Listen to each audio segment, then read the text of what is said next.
What is up, guys? Long time no see, right? How have you been? Few days back, one of you requested a video on this very interesting topic called back button focusing. So, there you go. What is back button focusing? How do you focus with your camera right now? You pick up your camera when you see your subject, you press the shutter button and you hear this beep sound. This means your camera is focusing. And once the focus is locked, you full press the shutter button and take the shot, right?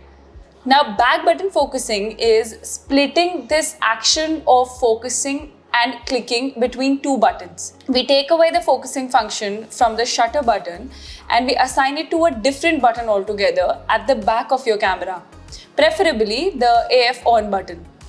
Most of the cameras have this focusing function assigned to both AF on button and the shutter button by default.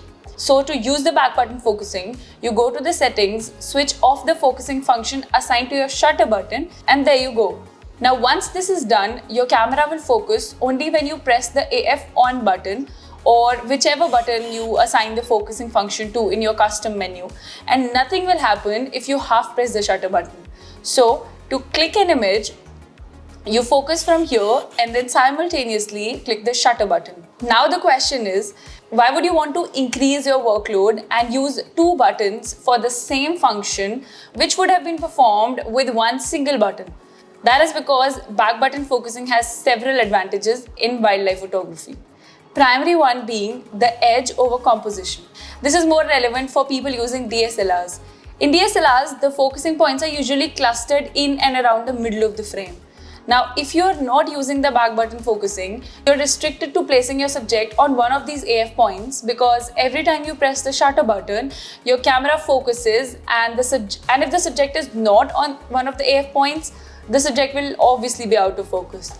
Now, if you're using back button focusing, you can simply place the subject on one of the AF points, focus on it and recompose. Place your subject anywhere in the frame and press the shutter button to click the image.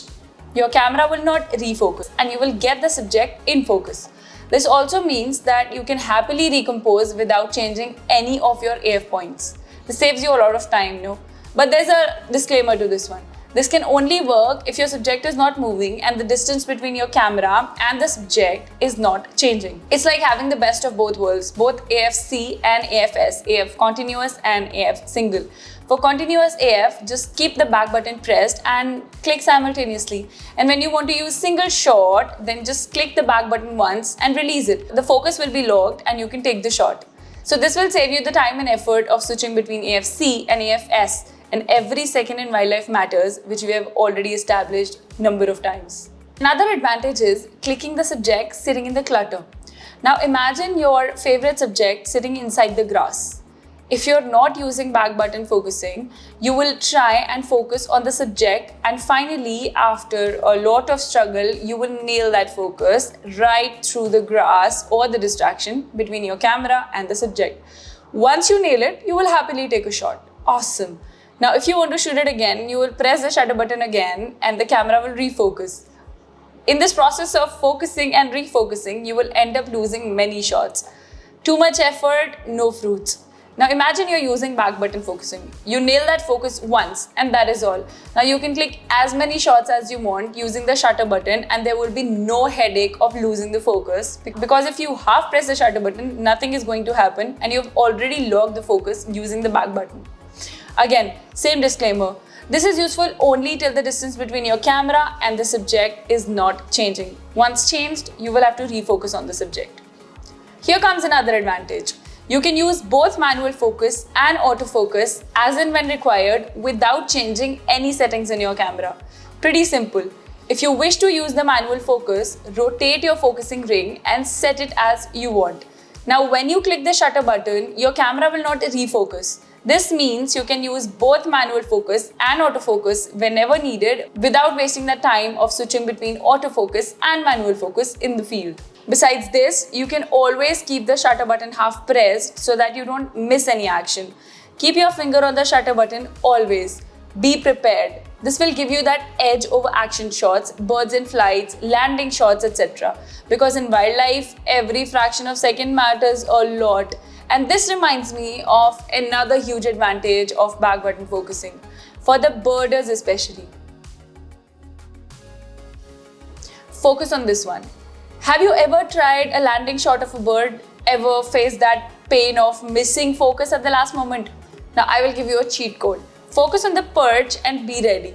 The moment that bird lands, start clicking. Now if you are on back button focus, your focus will be locked automatically because the shutter button is independent of the focus now.